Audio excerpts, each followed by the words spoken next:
2 teaspoon oil. तेल गरम हो गया है, 1 चम्मच जीरा देंगे, सूखा मिर्च 1, प्याज 1 बड़ा कटा हुआ, गोल्डन फ्राई करेंगे। अभी करेला और आलू को डाल देंगे।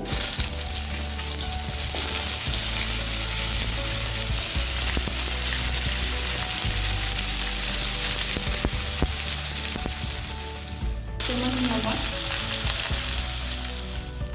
आधा चम्मच हल्दी। अभी इसको 5 मिनट चलाएंगे, उसके बाद वो ढक देंगे 10 मिनट के लिए।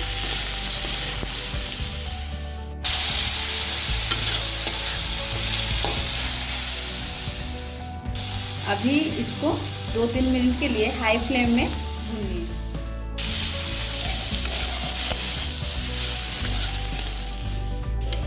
अभी हमारा करेला और आलू गोल्डन फ्राई हो गया है।